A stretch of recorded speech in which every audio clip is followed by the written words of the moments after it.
Olá, meus amigos concurseiros, estamos aqui para a nossa aula de reta final, revisão CNU, eixo temático 1, gestão governamental e governança pública. A gente vai abordar aqui os principais tópicos, principalmente por meio de exercícios, com uma breve pincelada aqui do conteúdo. Para quem não me conhece, meu nome é Priscila Antonello, eu sou concursada do Ministério das Relações Exteriores, oficial de chancelaria, e sou formada em engenharia de produção com um MBA em marketing. Eu estou aqui para trazer os principais conceitos para vocês que caem na sua prova. E vamos lá, vamos comigo.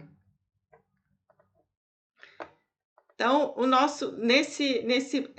nessa aula a gente vai falar desses itens que caem nesse edital, né? Que é planejamento, gestão estratégica, conceitos, princípios, etapas, níveis, métodos e ferramentas. A gente vai dar uma pincelada nisso.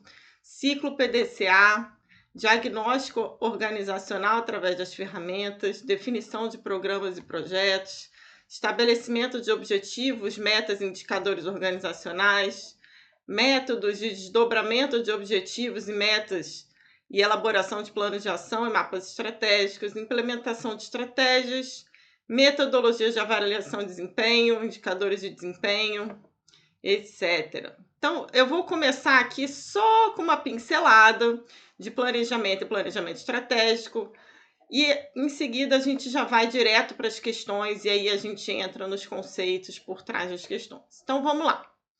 Planejamento. O que é planejamento, pessoal? Parece fácil, né? Você planeja tudo na sua vida, né? Você planeja uma viagem, mas o que a gente está falando quando fala de planejamento na parte organizacional, né? Que é a principal função dentro das atividades administrativas. Quais são elas, essas funções administrativas? Planejamento, organização, direção e controle. Isso é um conceito de Chiavenato que cobra muito em prova. Então, planejamento é a primeira e a primordial atividade, função dentro das atividades administrativas.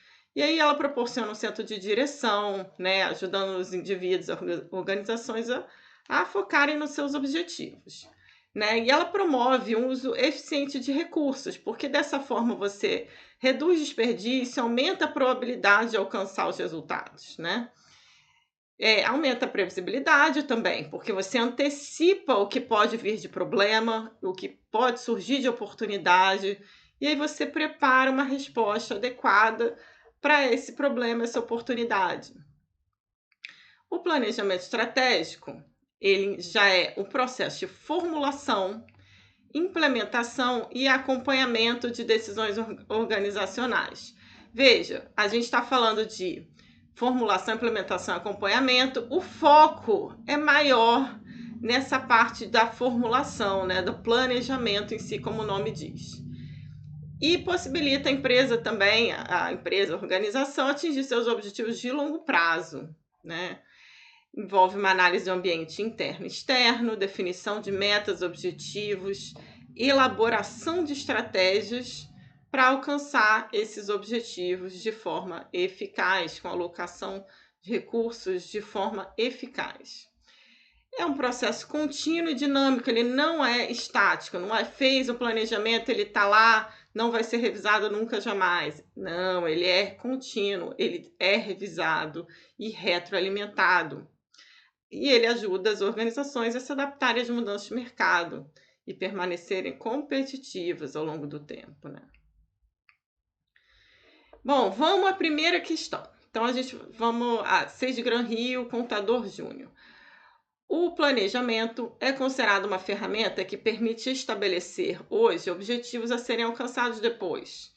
Podem ser divididos em 3 tipos distintos: planejamento estratégico, planejamento tático e planejamento operacional. Dentre outros aspectos, o planejamento estratégico aborda cada tarefa com grau de detalhamento técnico, mas de forma isolada? Não. Adota decisões rígidas, desconhecendo alterações originalmente não previstas? Não. Apresenta planos bem detalhados para o período de longo prazo?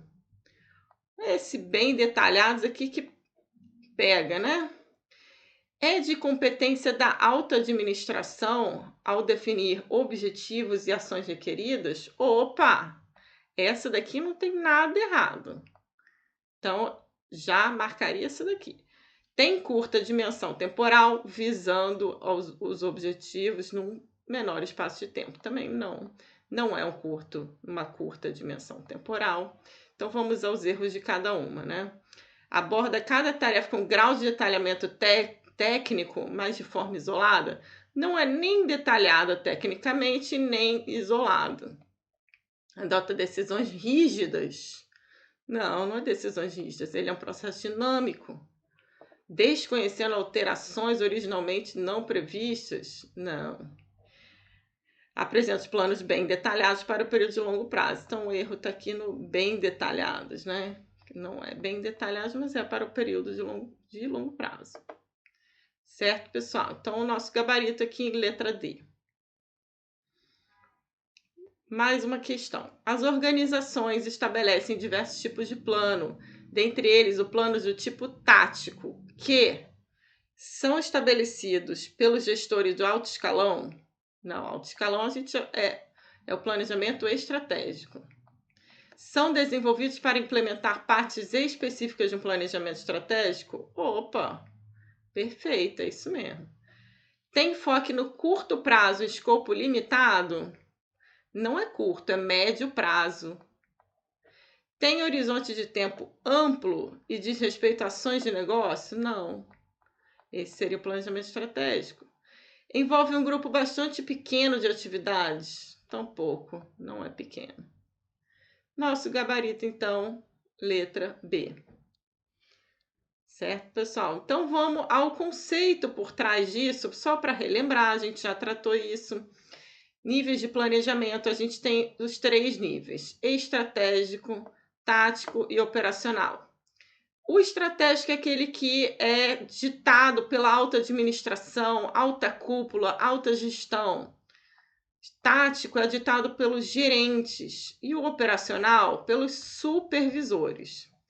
Supervisores, assim, a gente está chamando aqui por essa nomenclatura, mas poderia ser coordenador, né? Enfim, é só para a gente estabelecer um nível de hierarquia aqui. Por isso, essa pirâmide para ajudar a visualizar. E aí, o que o planejamento estratégico enfoca, né? Na visão da empresa, da organização, orientação externa, foco no longo prazo. Os objetivos eles são mais gerais, planos genéricos, então não são planos detalhados. Já os gerentes, eles têm uma visão por unidade de negócio, departamento. O foco é no médio prazo. As definições das principais ações por departamento acontecem aqui no planejamento tático. Já o planejamento operacional, ele tem uma visão de tarefas rotineiras, foco no curto prazo e definições de objetivos e resultados bem específicos. Então, este sim é aquele mais detalhado que a gente viu ali na questão. Planejamento operacional, então, é feito por supervisores, né, da base aqui da pirâmide mais detalhada, com tarefas rotineiras de curto prazo. Certo, pessoal? Beleza, agora já vamos mudar de tema, porque aqui a gente não tem tempo a perder. Essa aula tá com muito assunto. Então, vamos lá. No planejamento estratégico do Banco Central do Brasil, a autarquia declara que deve assegurar a estabilidade do poder de compra da moeda em um sistema financeiro sólido e eficiente. Considerando os elementos típicos de um processo de planejamento estratégico, esta declaração está associada a... Eu vou de baixo para cima. Indicador de desempenho? Não. Análise SWOT? Não, análise SWOT não tem nada a ver. É análise de ambiente interno e externo. Declaração de accountability? Tampouco. Visão? Não, visão seria o que a organização quer se tornar, né? Então, é a missão. Comecei de baixo para cima para a gente poder analisar todas, mas essa é exatamente a declaração da missão, assegurar a estabilidade, a razão de ser do Banco Central, assegurar a estabilidade do poder de compra da moeda, um sistema financeiro sólido e eficiente. Certo, pessoal? Então, letra A, nosso gabarito. Então, vamos só revisar aqui quais são esses elementos que compõem o planejamento estratégico que você precisa definir numa das primeiras etapas aqui do planejamento estratégico, que são definir a missão, que é o propósito da organização, a razão de ser. Ela foca no presente, ela descreve o escopo atual das operações. A visão já é onde a organização deseja estar, onde ela aspira estar no futuro. É uma aspiração de longo prazo. Valores, princípios éticos e morais que orientam o comportamento das pessoas dentro da organização. E negócio, né? A compreensão clara da essência da atividade da organização, ou seja, o core business dela. O que ela faz, para quem ela faz e como ela se diferencia no mercado. Entrando aqui no nosso slide, eu não vou falar muito aqui no detalhe, você vai fazer esse download aqui dessa matriz que eu estou colocando aqui em 3 slides e você vai fazer uma leitura dinâmica nela antes da prova. Certo, pessoal? Isso aqui é só uma revisão. Eu vou passar aqui rapidamente sobre as principais ferramentas, né, de planejamento estratégico, gestão estratégica, diagnóstico organizacional, etc. Então, a primeira delas aqui, análise SWOT, também chamada de FOFA. E aqui eu coloquei para que ela é usada, né? Principais características, análise do ambiente externo, oportunidades e ameaças, do ambiente interno, forças e fraquezas. Matriz BCG. Essa matriz, ela classifica os produtos ou unidade de negócio dela em 4 categorias com base na sua participação de mercado e na taxa de crescimento de mercado. E aí essas categorias são os quadrantes, né? Estrelas, vaca leiteiras, oportunidades ou interrogações, abacaxis ou cachorros. Então, esses são os 4 quadrantes. A matriz Anzoff, ela já estabelece aqui 4 estratégias que são penetração no mercado, desenvolvimento de produto, desenvolvimento de mercado, diversificação. Já a análise das 5 forças de Porter, ela serve para quê, pessoal? Para influenciar,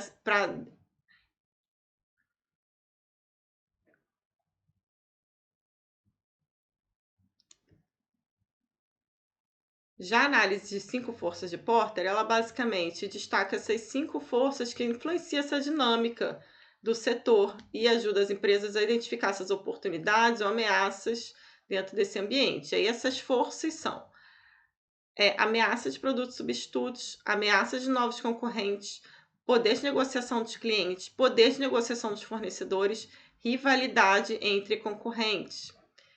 Matriz já é composta por 9 células e ela tem uma combinação de diferentes níveis de atratividade no mercado e força competitiva. E aí cada um desses quadrantes vai ser um tipo de situação diferente, né? Vai ser uma estratégia adotada. Balance Scorecard é uma ferramenta de planejamento estratégico que basicamente traduz a estratégia em um conjunto de medidas de desempenho que são em 4 perspectivas: financeira, dos clientes, dos processos internos, de aprendizado e crescimento. Já o mapa estratégico, ele é basicamente essa extensão do BSC, porque ele descreve de uma forma concisa e visual essa estratégia estabelecida aqui no Balance Scorecard. Análise PESTEL, ela analisa os fatores macroambientais que podem impactar a organização, basicamente político, econômico, social, tecnológico, ambiental e legal. O dashboard de desempenho, ele também pode ser chamado de painel de controle de desempenho. Ele é uma ferramenta de diagnóstico e controle, é uma ferramenta visual e interativa. Então, ela apresenta esses indicadores de desempenho, ou KPIs, e eles vão atualizando na medida que a empresa vai alimentando, né, aquela ferramenta, ou ela vai se alimentando automaticamente. E aí você consegue ver de uma forma mais visual e compreensível o desempenho da organização. Análise de cadeia de valor. A análise de cadeia de valor, ela é uma análise das atividades internas dessa organização. O que são essas atividades? Primárias e de apoio. Então, elas identificam quais são as atividades que criam valor para o cliente e que podem melhorar essa eficiência operacional. E aí, por fim, as ferramentas de plano de ação e de gestão. 5W2H, que é uma ferramenta de plano de ação que basicamente analisa o que, por quê, onde, quando, por quem, como e quanto custará. O ciclo PDCA já é uma ferramenta de plano de ação, gestão de qualidade, solução de problemas, e ele basicamente está dividido em 4 fases, né? 4 atividades: planejar, fazer, checar e agir. E a gente vai entrar um pouquinho mais no detalhe dela. Matriz Gucci, também é uma matriz de priorização por meio de critérios quantitativos de gravidade, urgência e tendência. O diagrama de Ishikawa, também conhecido por espinha de peixe, diagrama de espinha de peixe ou diagrama de causa e efeito, ele promove esse pensamento de causa e efeito dos problemas, analisando a causa raiz. Brainstorming, aquela ferramenta de plano de ação que encoraja a participação de todos para gerar o maior número possível de ideias, sem filtro. Então, é a tempestade cerebral, esse aqui. O checklist auxilia, né, a organização na execução de tarefas dentro de um plano de ação. É uma lista. Você vê tudo que foi feito, check, não foi feito, um xizinho. Six Sigma é uma ferramenta de plano de ação e gestão da qualidade. Ela é bastante focada em resolução de problema, mas em especial na redução de variabilidade dos processos e eliminação de defeitos. Tá certo, pessoal? Então, uma breve revisão, só para a gente ir aqui nas nossas questões envolvendo as ferramentas. Unirio Administrador 2019. No desenvolvimento do Balance Scorecard, uma organização pública de ensino superior decidiu desenvolver ações estratégicas relacionadas ao foco de sustentação de sua capacidade de mudar e melhorar constantemente. Essas ações, em função do foco escolhido, estariam associados à dimensão do BSC denominada, foco de sustentação, sua capacidade de mudar e melhorar constantemente. Então, orçamentária não é, cidadão e sociedade. Bom, nenhuma dessas aqui, de fato, é uma perspectiva do BSC, então tá bastante simples. Aprendizado e crescimento, certo, pessoal? Então, aqui são as quatro perspectivas do Balance Scorecard. Certo, pessoal? Vamos para a próxima. FGV 2023. As estratégias utilizadas pelas empresas do ramo turístico para alcançar o sucesso devem ser cuidadosamente elaboradas, devendo ser consideradas questões como os riscos e as incertezas inerentes às escolhas realizadas. Com esse intuito, a matriz Anzoff pode facilitar a visualização das diferentes estratégias. Com relação aos conceitos associados à matriz Anzoff, é correto afirmar que a estratégia de penetração de mercado ocorre quando a empresa apresenta seus produtos já conhecidos e estabelecidos em um mercado a novos segmentos de clientes. Não é a novos segmentos, é ao mesmo segmento. Ao implementar novos produtos em um mercado consolidado, a empresa pratica a estratégia de desenvolvimento de mercado. Aí seria desenvolvimento de produto. A adoção de posição mais arriscada por parte da empresa decorre da utilização da estratégia conhecida como diversificação. É verdade, a diversificação ela é a mais arriscada, porque são novos produtos em novos mercados. A estratégia de prospecção deve ser utilizada quando a empresa busca uma postura para se defender de promoções de concorrentes diretos. Bom, isso não tem nada a ver com os off.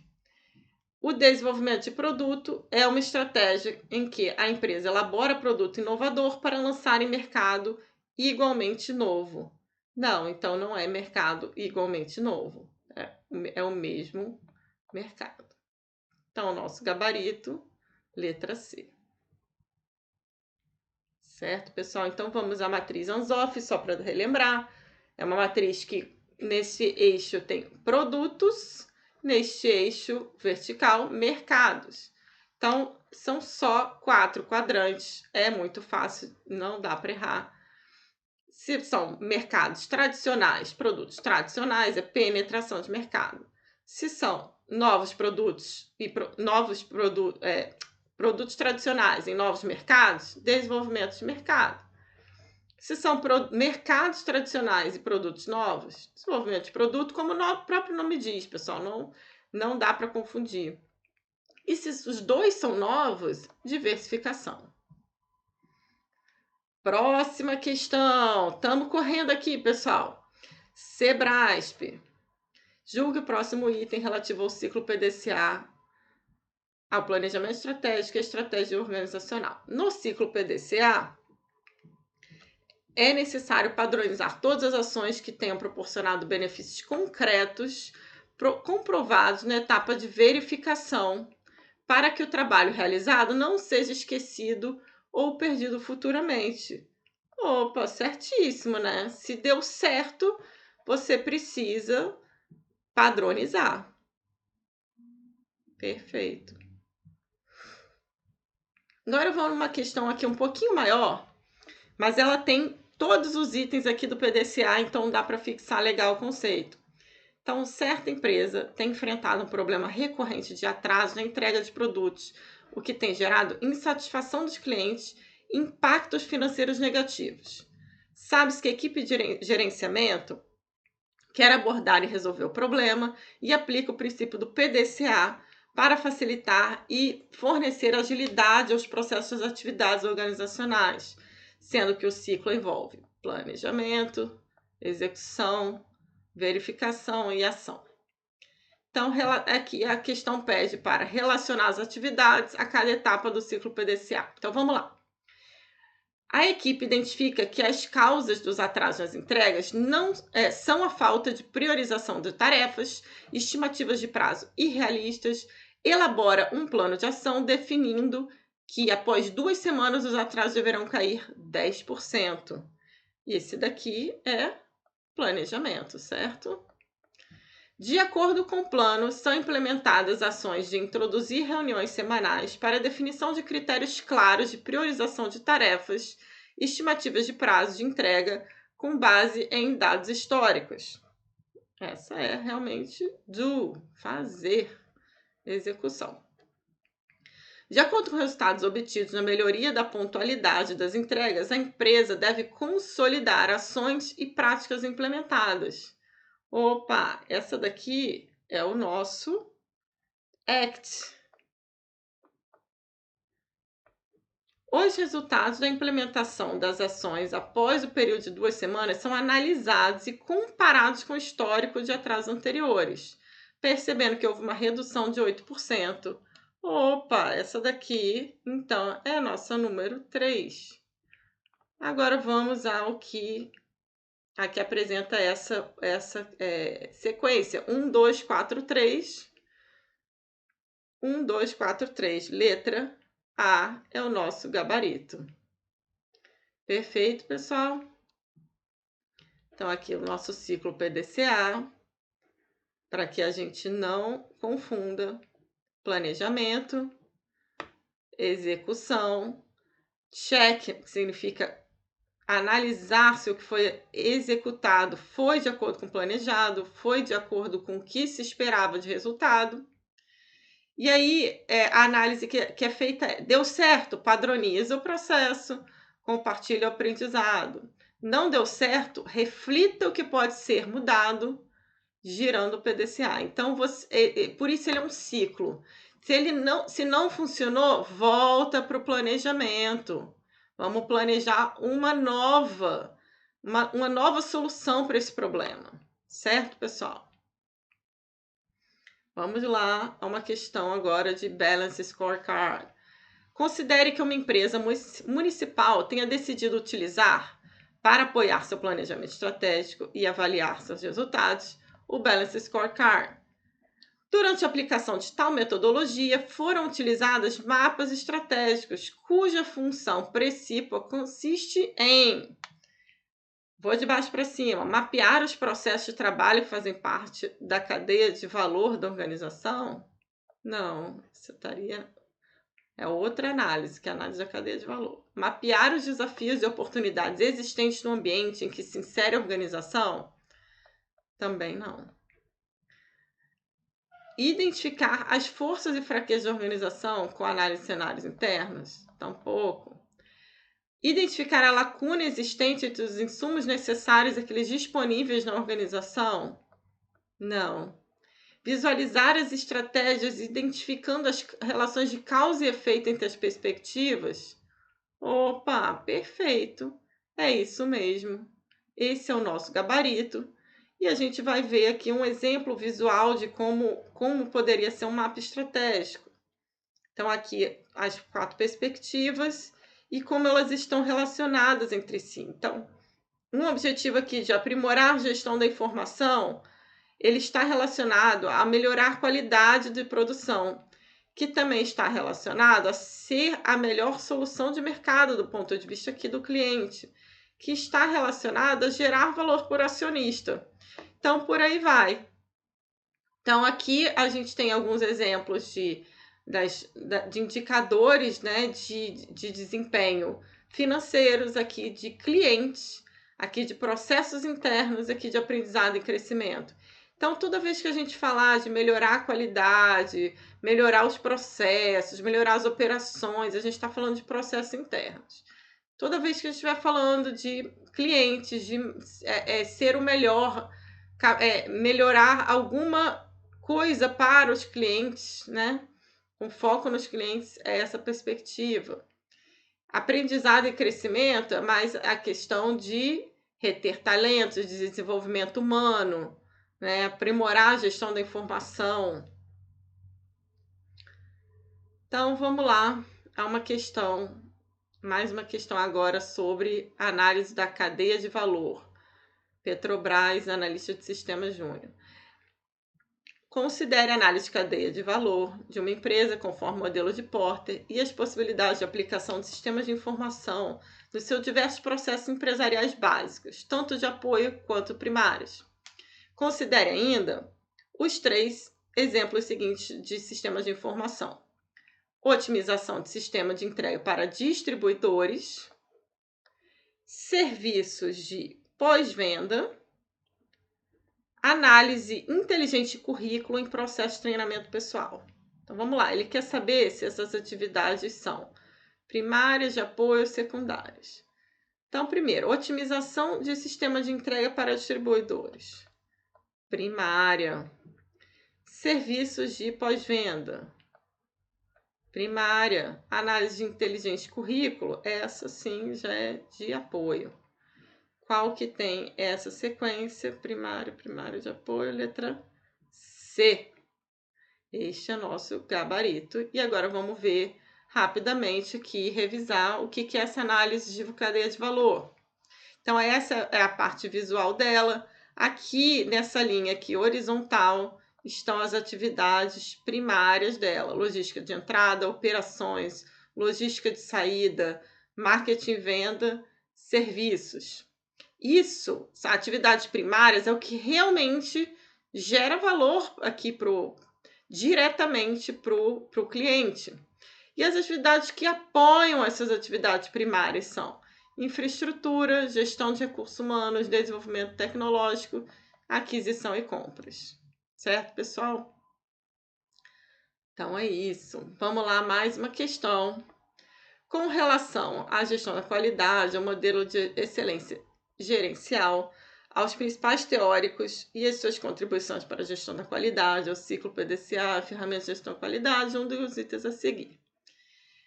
O elemento U de urgência na matriz Gucci trata do potencial de crescimento do problema, ou seja, da probabilidade do problema se tornar maior com o tempo. Ora, urgência não é isso. Esse aqui que ele está tratando é tendência. Na matriz Gucci, o elemento tendência trata do prazo, ou seja, do tempo disponível necessário para resolver um determinado problema analisado. Não, não é. Essa é a definição da urgência. Trocaram aqui os dois conceitos, certo, pessoal? Então, agora... tem um tipo de questão, vou puxar aqui para mim rapidamente. Tem um tipo de questão que pode ser cobrado também com relação à matriz Gucci, que é dar pontos, porque ela é uma análise quantitativa. Então, você pode... a questão pode atribuir pontos para cada item, dar um score, né? E aí ela vai te pedir para priorizar com base nesse score. E o quanto maior essa pontuação que tiver aquele problema, então vai ser uma lista de atividades e vai ter uma pontuação com base em cada um dos 3 critérios. Então, a maior pontuação das 3, que é um multiplicado pelo outro, você é a que deve ser priorizada, certo, pessoal? Vamos voltar aqui que a gente está quase acabando. Bom, agora eu vou fazer uma questão aqui sobre a parte de projeto, de definição de projeto. O gerenciamento de projetos é essencial para as organizações que buscam implementar mudanças estratégicas efetivamente. Quais das seguintes opções melhor define um projeto? Um grupo de projetos gerenciados de maneira coordenada para obter benefícios que não sejam possíveis se eles fossem gerenciados separadamente. Esse daqui é o quê? Programa. Uma operação repetitiva que não possui um início ou fim definidos e visa gerar lucro contínuo. Não. Aqui estaria mais para processo, né? Um esforço temporário empreendido para criar um produto, serviço ou resultado único. Opa! Certinho. Uma série de tarefas não relacionadas que não resulta em entrega de produtos específicos. Não, isso está todo errado. Um conjunto de operações diárias contínuas que visa manter a organização em funcionamento. Não é diárias contínuas, porque ele é temporário e único. Então, nosso gabarito, letra C. Então, vamos só relembrar aqui. Segundo o PMBOK, um projeto é um esforço temporário empreendido para criar um novo produto ou serviço ou um resultado exclusivo. Ele tem um caráter temporário, como já falou, tem um início e um fim definidos, não necessariamente implicando que esse produto do projeto é temporário também, claro. O final ele pode ser alcançado quando os objetivos forem atingidos ou não forem atingidos, quando não existir mais a necessidade desse projeto e ele for encerrado, ou mesmo quando acabar o patrocínio do projeto. Já um programa de projetos é um grupo de projetos relacionados entre si, coordenados de maneira articulada. Então, a gestão e o controle centralizados do conjunto de projetos facilita a operacionalização de cada um e a manutenção da visão em conjunto de seus objetivos. Certo, pessoal? Então, vamos a uma questão que envolve projetos, um pouco tangenciando aqui outros temas de gestão de projetos, que seria essa parte do cronograma, né? Que a gente vai ver aqui, que seria uma ferramenta. Muitas ferramentas de administração foram criadas para auxiliar a gestão da empresa. Das opções listadas, qual melhor representa a figura a seguir, que demonstra o cronograma de lançamento de um produto? Então, aqui são as atividades envolvidas nesse lançamento, aqui os prazos e o encadeamento delas. Então, diagrama de Pareto, não. Folha de verificação, isso nem cai para vocês. Essa parte toda, todos esses 3 aqui são de gestão da qualidade. Gráficos de dispersão, também não. Fluxogramas, também não tem nada a ver com fluxograma. Um fluxograma implicaria em ter aqueles... o redondinho para início de tarefa, a atividade é um quadradinho com as setinhas, as decisões seriam aquele losango, né? Então, não é um fluxograma, então só sobrou o diagrama gigante. Então, esse é o nosso gabarito. O diagrama gigante, ele tem exatamente essa característica. Então, ele pode ser realizado até mesmo numa planilha Excel, como foi o caso aqui. Tá bom, pessoal? Por hoje é só. Espero que vocês tenham conseguido absorver alguma coisa. Eu sei que é muita coisa, é muita matéria, mas eu procurei focar aqui nos principais tópicos aqui do edital, apostando aqui que vai cair alguma desses temas que a gente viu por aqui. Tá bom? Muito obrigado, até logo. Tchau, tchau.